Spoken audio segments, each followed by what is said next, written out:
नमस्कार।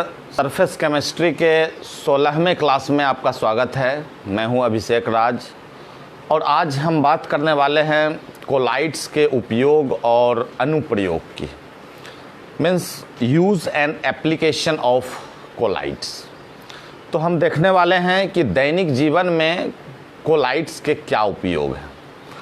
तो हम बिंदुवार बात करेंगे एक एक करके।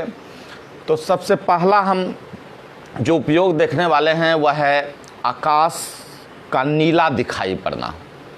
तो हम देखते हैं क्या कि वायु में जो निलंबित जल वाष्प है और धूल कण, तो जब सूर्य का प्रकाश उस पर पड़ता है तो सूर्य का प्रकाश का नीला रंग इस जलवाष्प और धूल कण के द्वारा स्कैटर्ड होता है, मतलब नीले रंग का प्रकीर्णन होता है।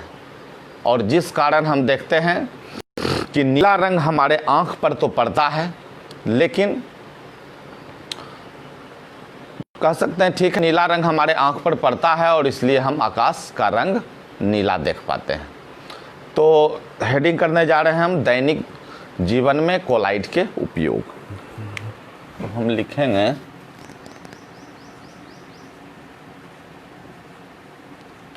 दैनिक जीवन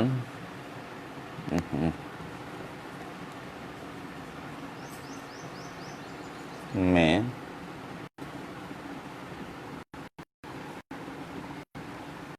कोलाइड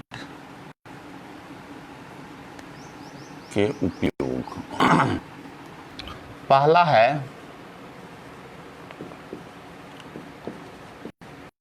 आकाश का नीला दिखाई पड़ना। लिखेंगे वायु में निलंबित जलवाष्प तथा धूल कण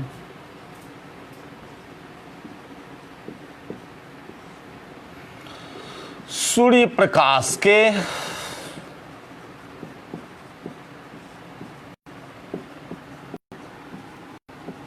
नीले रंग को सूर्य प्रकाश के नीले रंग का प्रकीर्णन करते हैं, जिस कारण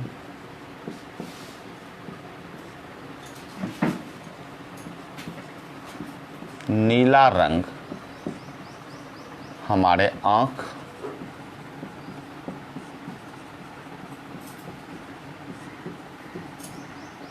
पर पड़ता है। ओहो,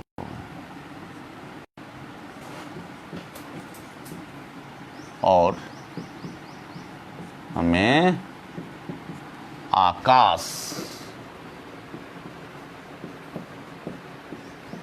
नीला दिखाई पड़ता है।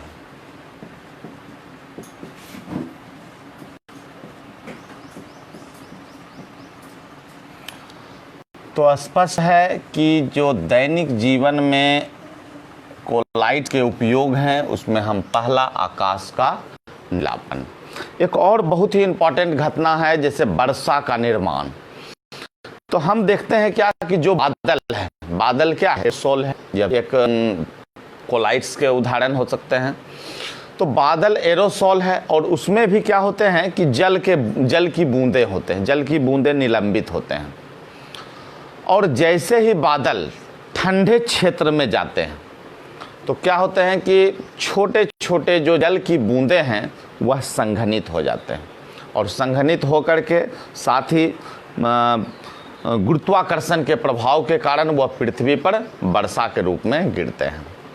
फिर से हम देखते हैं कि वर्षा का निर्माण क्या है।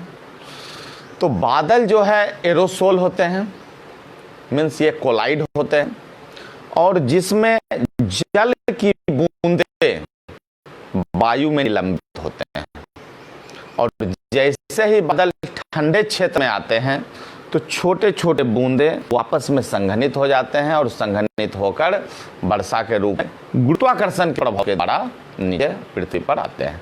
तो पॉइंट लिख सकते हैं वर्षा का निर्माण।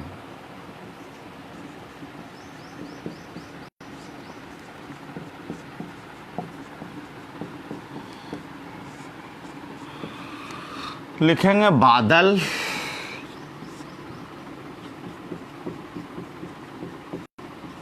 एरोसॉल होते हैं,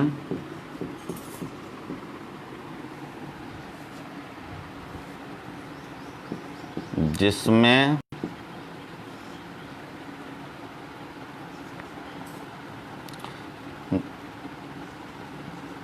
जल की बूंदें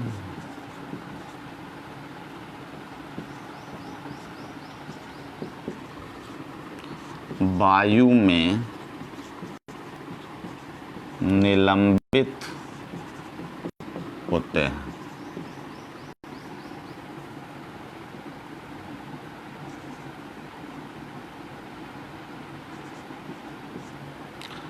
ठंडे लिखेंगे जब बादल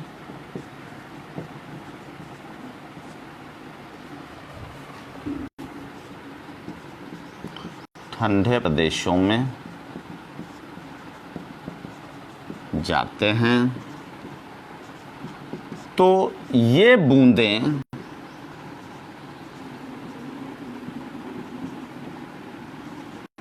संघनित हो जाएं, संघनित होकर पृथ्वी के गुरुत्वाकर्षण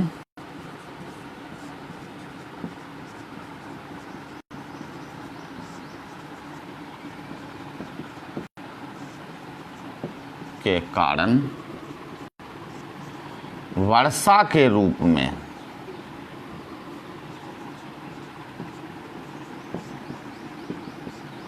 नीचे आते हैं।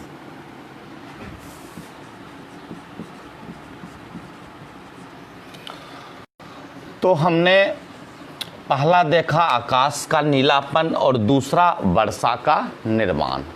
अब हम तीसरे उपयोग के रूप में देख सकते हैं जो रक्त है। तो रक्त भी क्या है, एक कोलाइडी विलयन है, और हम देखते हैं कि कहीं से कट जाने के कारण जब रक्त निरंतर बहता रहता है तो अगर उस पर हम फेरिक क्लोराइड या फिटकिरी ऊपर से जो है रगड़ते हैं या उस पर डालते हैं तो हम देखते हैं क्या कि रक्त अस्कंदित हो जाते हैं, रक्त का बहना रुक जाता है। तो यह भी एक प्रकार का उपयोग हो सकता है। तो हम लिखेंगे, मिटाते हैं इसे, और तीसरा पॉइंट हम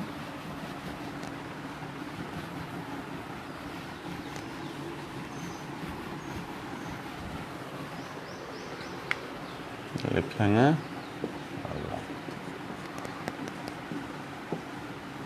रक्त एक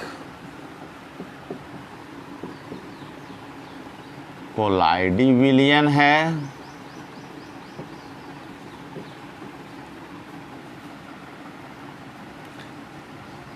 किसी कारणवश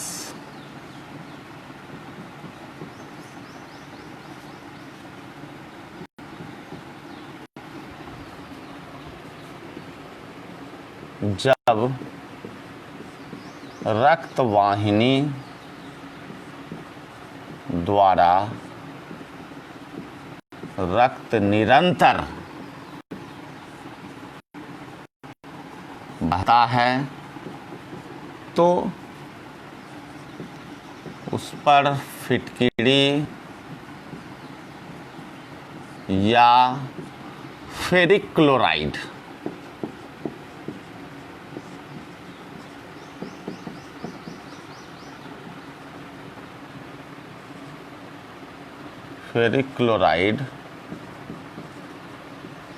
डालते हैं तो रक्त अस्कंदित हो जाता है एवं उसका बहना रुक जाता है।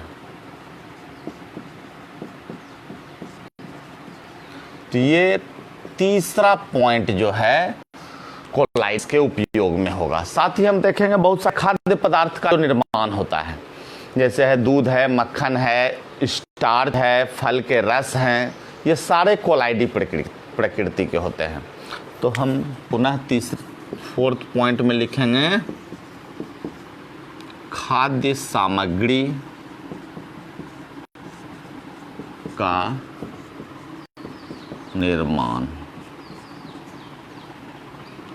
लिखेंगे मक्खन, पनीर, स्टार्च, फल के रस,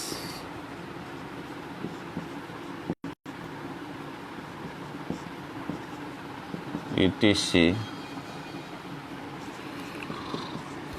कोलाइडी प्रकृति के होते हैं। और फिफ्थ पॉइंट के रूप में हम ले सकते हैं मिट्टी। बहुत ही इंपॉर्टेंट पॉइंट है कि मिट्टी भी कोलाइडी प्रकृति के होते हैं। और हम देखते हैं कि जो उसकी उर्वरा शक्ति को बनाए रखता है ह्यूमस। तो ह्यूमस क्या होता है कि कोलाइडी कणों की रक्षा करता है। किस प्रकार से रक्षा करता है? तो हम देखते हैं कि मिट्टी के चारों ओर एक प्रकार का वह आवरण बना देता है, इससे मिट्टी के कण की रक्षा होती है। और साथ ही हम देख रहे हैं क्या कि मिट्टी क्या करते हैं, जलवाष्प का अधिशोषण भी करते हैं। तो मिट्टी भी एक प्रकार का मतलब कोलाइडी प्रकृति के रूप में हम कह सकते हैं कि मिट्टी कोलाइडी प्रकृति की होते हैं और ह्यूमस कोलाइडी कणों की रक्षा करते हैं। और साथ ही हम देखेंगे फिफ्थ पॉइंट में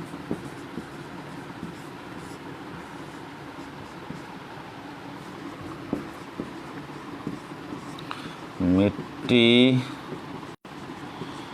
कोलाइडी प्रकृति के होते हैं।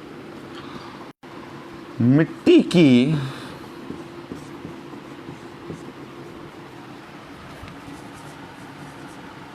उर्वरा शक्ति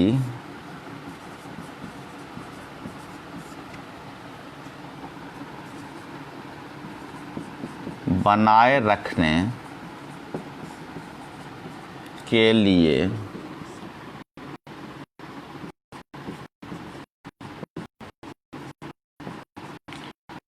ह्यूमस के कण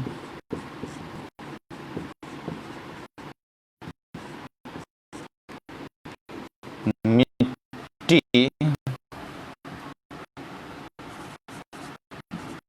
के कणों की रक्षा करते हैं।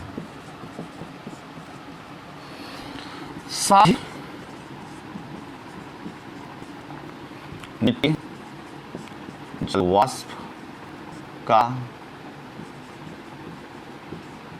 अधिशोषण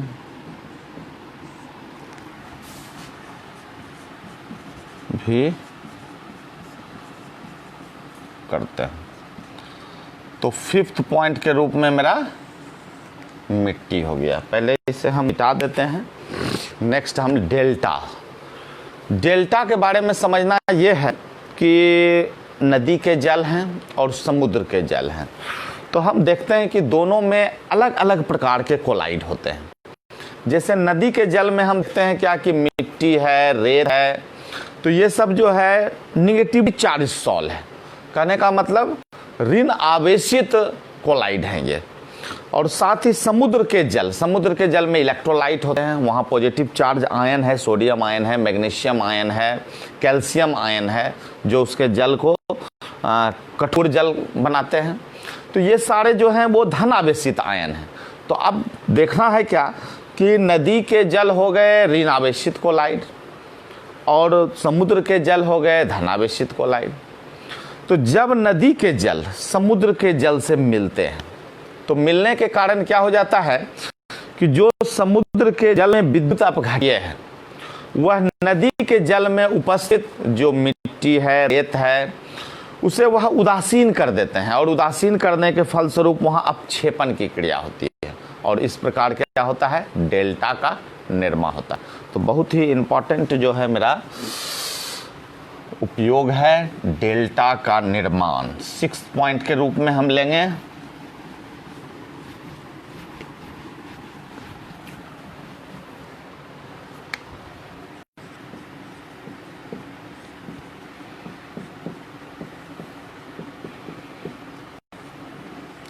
थोड़ा थियोरेटिकल टॉपिक है तो उससे कोई परेशानी नहीं है, हम आराम से सारे पॉइंट को डिस्कस करेंगे।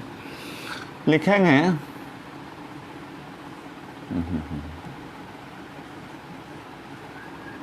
नदी के जल में, को लगता है यही ठीक है क्या, नदी के जल में मिट्टी तथा रेत ऋण आवेशित कोलाइड के रूप में रहते हैं। वहीं समुद्र के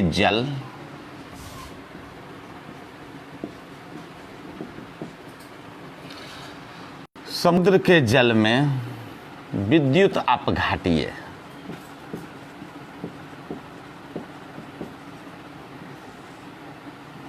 तथा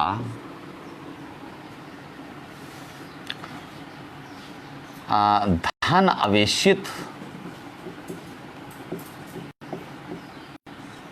आयन, जैसे कि हम sodium ion, magnesium ion, calcium ion etc.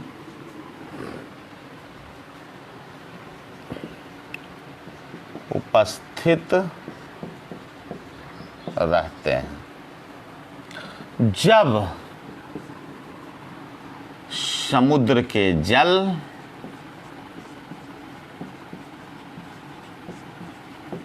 नदी के जल से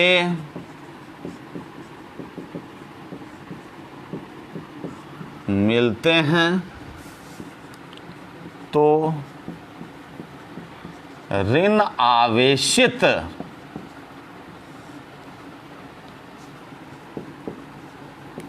कोलाइड, ऋण आवेशित कोलाइड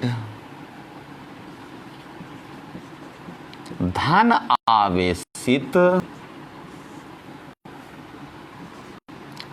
विद्युत अपघट्य द्वारा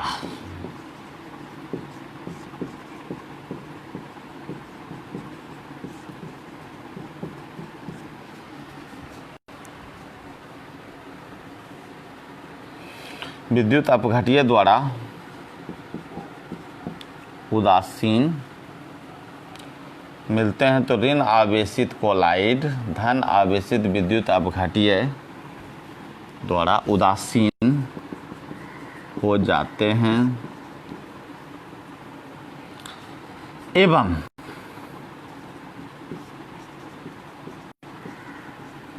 अपक्षेपण की क्रिया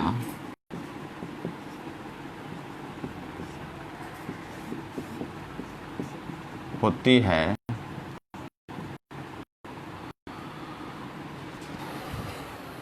अपक्षेपण की क्रिया होती है। इस प्रकार डेल्टा का निर्माण होता है। तो डेल्टा का निर्माण ये हो गया कितना, 6 पॉइंट हो गया, छठा 6 या 7 होगा हमको। तो हम देख रहे हैं क्या कि डेल्टा के निर्माण में जो मिट्टी के कण हैं, जो रेत हैं, जो ऋण आवेशित कोलाइड हैं, उसे न्यूट्रलाइज कर दिया जाता है। समुद्र के जो इलेक्ट्रोलाइट हैं उसके द्वारा। अब हम देखने वाले हैं, ये तो हो गया उपयोग की बात। ऐसे इसे भी हम जो है अनुप्रयोग में भी डाल सकते हैं, कोई जो है बहुत टेंशन वाली बात नहीं है, यह भी जो है अनुप्रयोग के अंतर्गत भी आएगा। लेकिन हमने क्या किया कि इसे दैनिक जीवन में कोलाइड के उपयोग टॉपिक में रखा। अब हम नया टॉपिक के रूप में देखेंगे कोलाइड के अनुप्रयोग। तो अनुप्रयोग में हम देखने वाले हैं विभिन्न अनुप्रयोग हैं, जैसे औषधियों के रूप में, जल के शुद्धिकरण में, टेनिंग में, और जो रबर उद्योग में देखते हैं उसमें भी होता है। और सबसे बड़ी बात है कि निर्मलन क्रिया में, निर्मलन क्रिया का मतलब होता है एज ए क्लीनिंग एजेंट, चूँकि हम जानते हैं कि साबुन और अपमार्जक, तो ये दोनों जो है क्या है, कोलाइड हैं। और साथ ही ये एज ए इमल्सिफायर वर्क करते हैं। तो हम समझने वाले हैं कोलाइड के अनुप्रयोग को, एप्लीकेशन ऑफ कोलाइड्स। मिटा देते हैं इसे।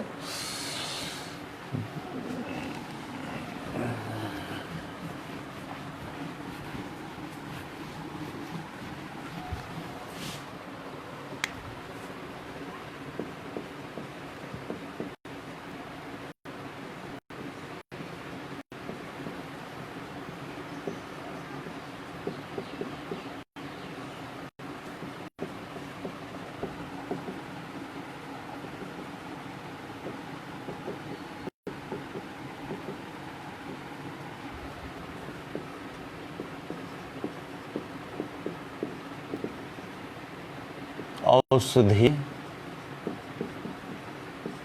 के रूप में तो हम बात करते हैं कोलाइड के अनुप्रयोग औषधियों में।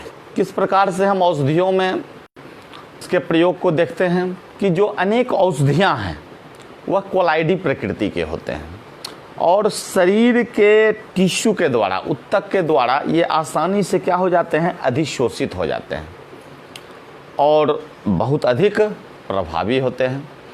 हम देखते हैं क्या कि जैसे आर्गैरोल, ये एक सिल्वर के सॉल है और आँख को साफ करने में इसका उपयोग होता है।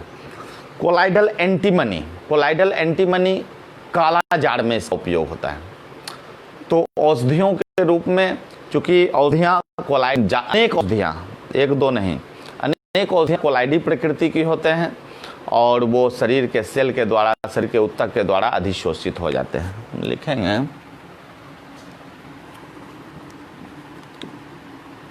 अनेक औषधियां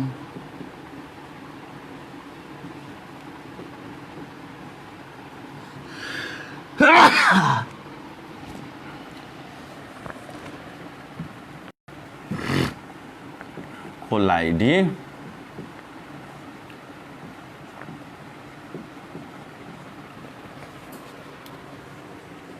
प्रकृति के होते हैं। ये शरीर के ऊतक द्वारा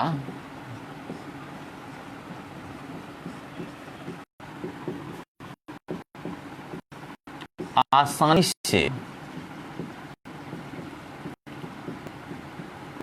अधिशोषित हो जाते हैं एवं प्रभावी होते हैं। जैसे हम उदाहरण स्वरूप ले लेंगे एर्गायरोल, ये जो है सिल्वर का सॉल है और यह उपयोग होता है किसमें, तो आंख साफ करने में।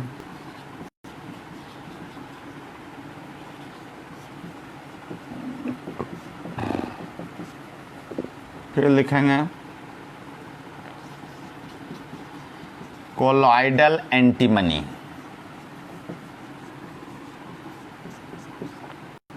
इसका उपयोग होगा काला जाड़ में।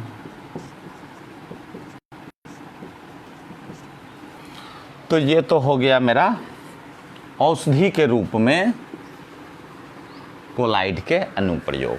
अब हम देखेंगे, बहुत इंपॉर्टेंट है, जल के शुद्धिकरण में। जल के शुद्धिकरण में हम देखते हैं क्या कि जल में घुले जो मिट्टी सब है वह ऋणात्मक आवेशित होते हैं, अशुद्धि के रूप में घुले रहते हैं। और जैसे हम उसमें फिटकरी डाल देते हैं तो होता क्या है कि फिटकरी घुल करके पोटास एल्युमिनियम आयन मतलब Al3+ आयन ये प्रदान करते हैं, और इस प्रकार जो मिट्टी के आवेश हैं उसे वह नष्ट कर देते हैं। और जब मिट्टी का आवेश नष्ट हो जाता है तो वह उदासीन हो करके उसमें क्या होने लगता है, अपक्षेपण होने लगता है, और अपक्षेपण के फलस्वरूप वह धीरे धीरे नीचे किसी भी पात्र के पेंदी पर बैठ जाता है। तो जल के शुद्धिकरण में नाम में आ जाएगा।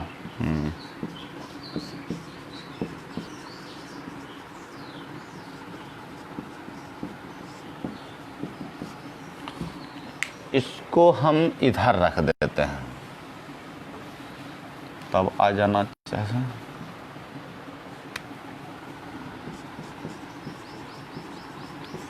जल में घुले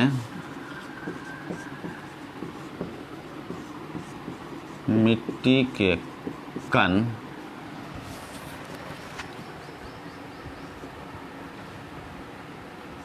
ऋण आवेशित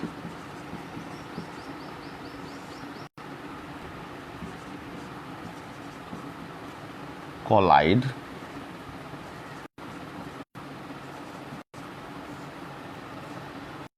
अशुद्धि के रूप में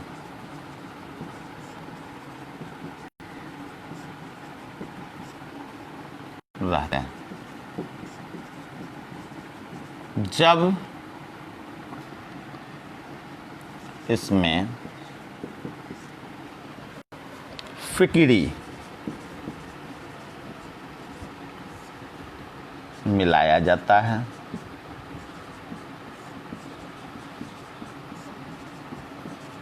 तो जल में घुलकर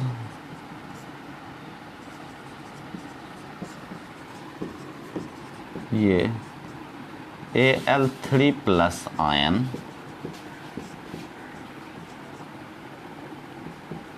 प्रदान करते हैं। जल में घुलकर ये Al3+ आयन प्रदान करते हैं, जो जल में मौजूद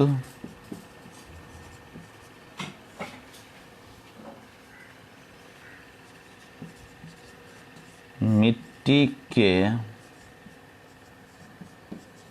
ऋण आवेशित कण को उदासीन बना देते हैं एवं अशुद्धि एकत्र होकर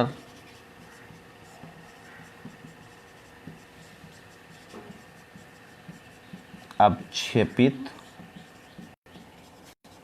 हो जाते हैं। तो क्लियर है, यहाँ पे हम लिख दें कोलाइडल एंटीमनी।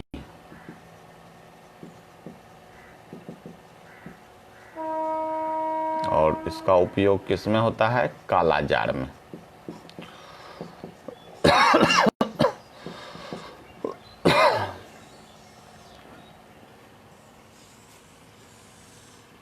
तो ये कुछ औषधियाँ हैं, कोलाइडी औषधियाँ, जो कि अनेक प्रकार से हमारे मतलब रोगों के ट्रीटमेंट में इसका उपयोग होता है।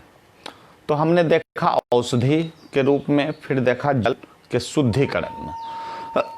अब हम और भी इम्पोर्टेंट बात हम समझने जा रहे हैं, टेनिंग। टेनिंग क्या है? जो चमड़ा होता है वह धन आवेशित कोलाइडी प्रकृति के होते हैं। मतलब कोई भी पशु चर्म हम देखेंगे तो क्या होते हैं, पॉजिटिवली चार्ज्ड मतलब कोलाइड्स होते हैं, इस अवस्था में होते हैं। और अगर उसे हम ऋण आवेशित सॉल्ट टेनिन में जब तक नहीं डालेंगे तो उसमें स्कंदन की क्रिया नहीं होगी, और स्कंदन की क्रिया जब नहीं होगी तो वो कठोर नहीं होंगे, क्योंकि चमड़ा क्या होता है, मुलायम होता है। तो मुलायम होगा तो कोई भी जो है उससे वस्तु का निर्माण नहीं कर पाएंगे। तो टेनिंग की क्रिया यह एक बहुत बड़ा जो है अनुप्रयोग हो सकता है कोलाइड्स में, कि चमड़ा धन आवेशित कोलाइडी अवस्था में होते हैं और जब इसे ऋण आवेशित सॉल टेनिन में डुबाया जाता है तो स्कंदित होकर यह कठोर हो जाता है। क्लियर है? तो हम लिखेंगे टेनिन। नेक्स्ट पॉइंट थर्ड बना देते हैं।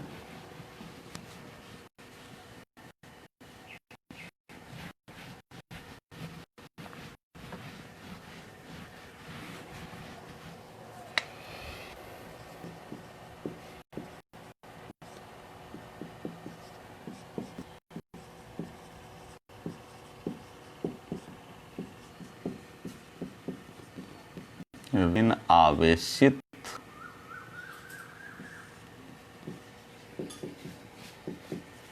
कोलाइडी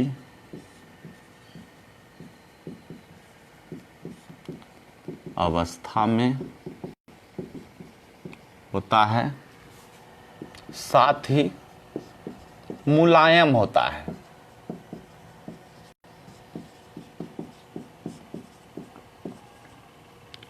जब इसे धन आवेशित सॉल किसमें, टेनिन में मिलाया जाता है तो स्कंदन के फलस्वरूप यह कठोर हो जाता है एवं इससे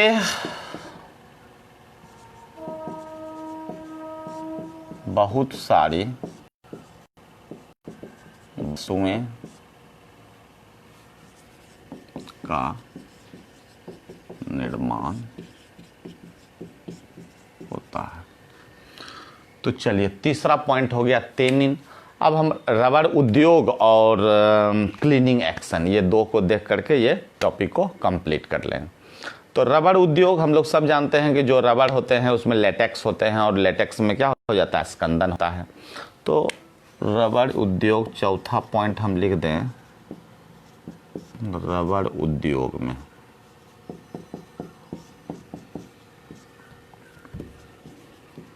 रबर में लेटेक्स होता है जो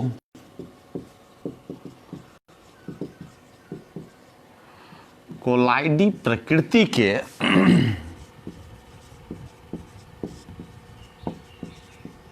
होते हैं। इसमें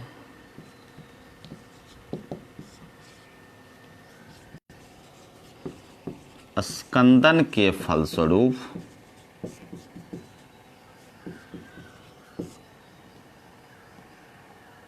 यह कठोर हो जाता है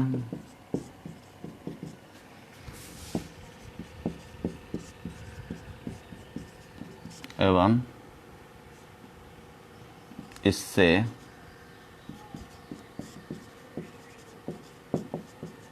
बहुत सारे वस्तुएं निर्मित होते हैं।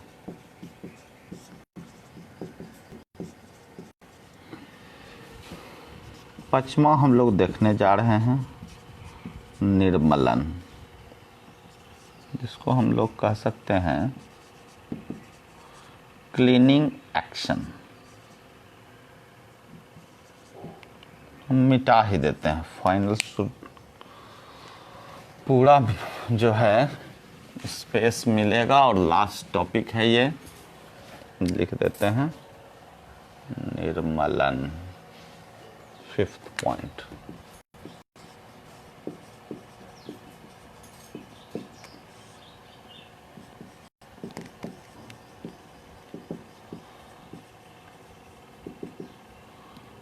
Cleaning action.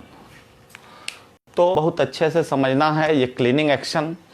हम देखते क्या है कि जो साबुन है, साबुन इमल्सिफाइड होते हैं, और हमने इमल्सिफिकेशन में समझा था कि दो मतलब विपरीत प्रकृति के जो द्रव होते हैं, जो आपस में जो है नहीं घुलने वाले, वो घुलनशील होते हैं, तो उसे मिलाया जाता है और पायस मतलब इमल्सन तैयार किया जाता है। यहाँ पर साबुन के कण क्या करते हैं, उस दोनों को जोड़ने में, बाइंड करने में मदद करते हैं।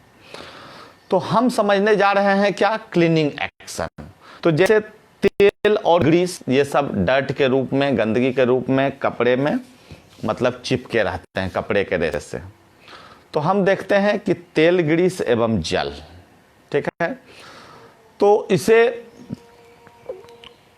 जोड़ने का काम, जैसे हम तेल और ग्रीस कपड़े में, कपड़े के रेसे को जो है पूरा पकड़े हुए है, और जैसे ही हम साबुन उसमें अप्लाई करते हैं, तो साबुन का काम क्या होता है कि उस तेल ग्रीस को जल के साथ जोड़ के रखना। तो जैसे ही हम जल मिलाते हैं तो यह तेल ग्रीस जल के साथ मिल जाता है, और साबुन उसको बाइंड किए हुए रहते हैं, और वह धीरे धीरे जल के साथ पानी से बह के गंदगी निकल जाते हैं और कपड़ा साफ हो जाता है। फिर से हम समझने का प्रयास करते हैं।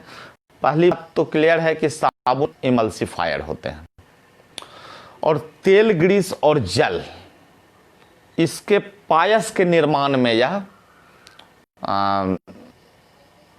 काम करते हैं। जब तेल और ग्रीस या कोई भी डर्ट कपड़े के रेसे के साथ चिपके रहते हैं, तो उस समय साबुन के जो अणु होते हैं वह उसके कण को ढीला कर देते हैं। क्योंकि जब जल हम अप्लाई करते हैं तो तेल, ग्रीस, डर्ट ये सब क्या होते हैं, जल के साथ चिपक जाते हैं। इसलिए चिपक जाते हैं क्योंकि बीच में बाइंड करने का काम कौन करता है, तो साबुन के अणु करते हैं। और जो पकड़ है कपड़े के साथ गंदगी का, वह पकड़ ढीला पड़ जाता है और जल के साथ जो है बह करके निकल जाता है। तो हम देखने वाले हैं कि मिटा दें पहले इससे,